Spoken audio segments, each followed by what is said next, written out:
I'll be showing some before and after pictures later, but this video is going to show how I used electrolysis to clean the rust off this old C-clamp. What I needed to do the electrolysis is this electrolysis container I made. Check my video description, there I will link my video showing how I made this setup. Down in the bottom of this plastic tub is a bunch of reddish brown material and black chunks.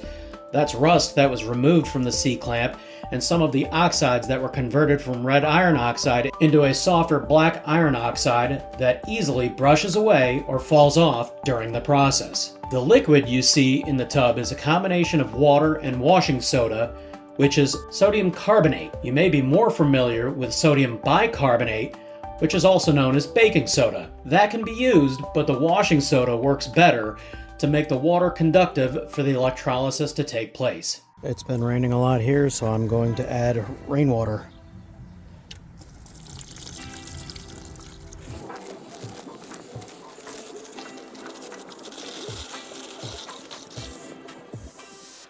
Next, we will hang the item we want to clean in the center of the tub so that it's completely submerged and not touching the bottom of the tub.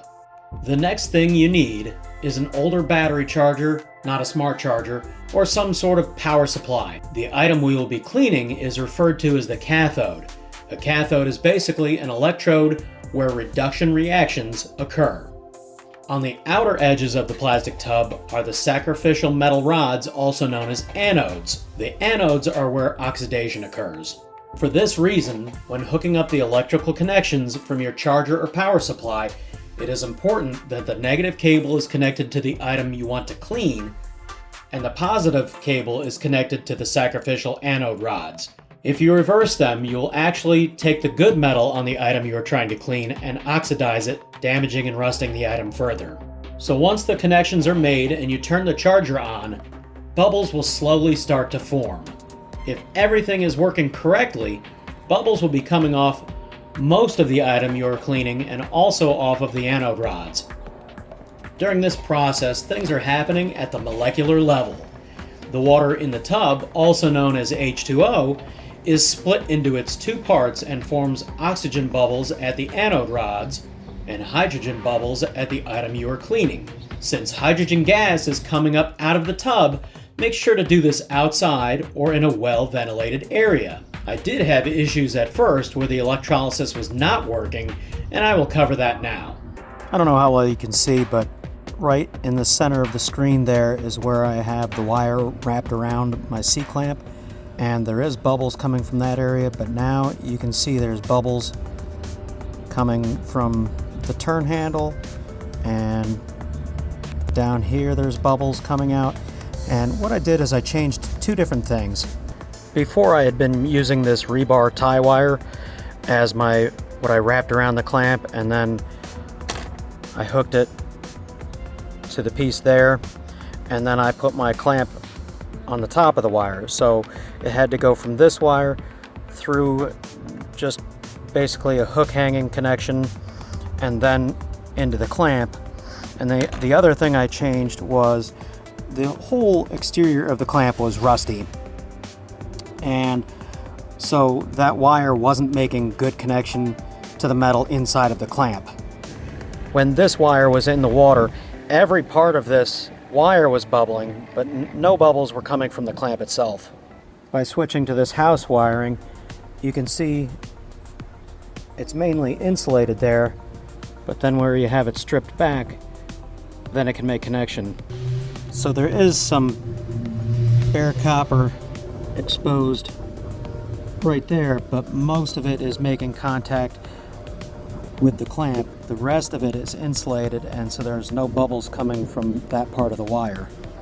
So now it's been a few minutes, and you can see the electrolysis is definitely working now.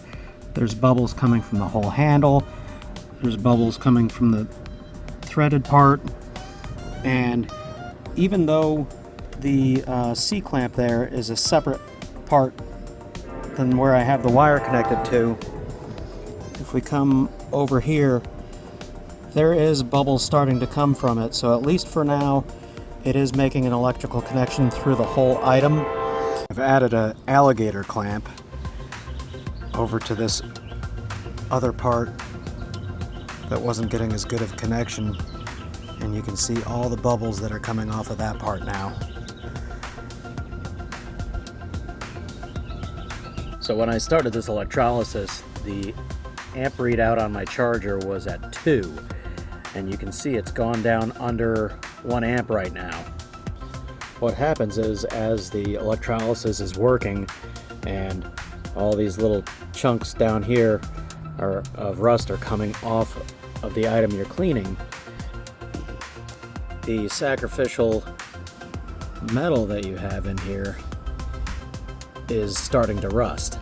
The water level has gone down a little bit, but if you can see right about there, from that line down, that rod is very rusty, and up above it it's a little bit cleaner.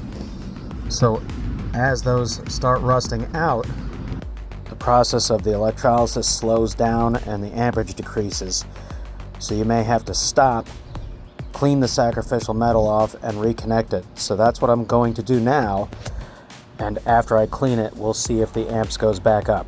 I've pulled one of the rods out to give a better view of the rust I'm talking about.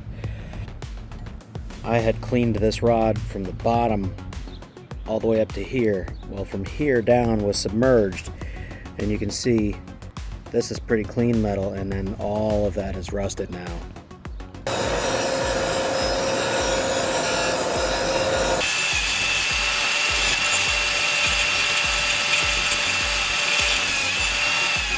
Here's a before and after.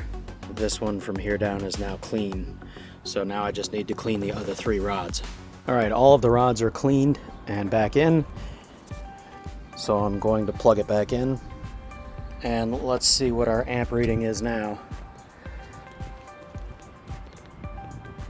Now we're actually almost at 3. And we're getting really good bubbles off the unit we're trying to clean. So now to the good part. Here's the before and after shots. You can see the heavy buildup of rust on this old C-clamp before. Afterwards, you can see there is pitting in the metal. This was damage from rust and corrosion.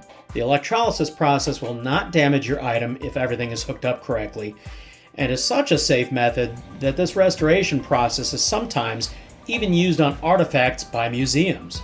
You can see that after this process, the C-clamp is now mainly free of rust, and now I can move on to the next phase of my clamp restoration. Subscribe and check back for more updates on this project. I hope you enjoyed this video. Thank you for watching. Please like, share, and subscribe to Rob Kuhn's Garage.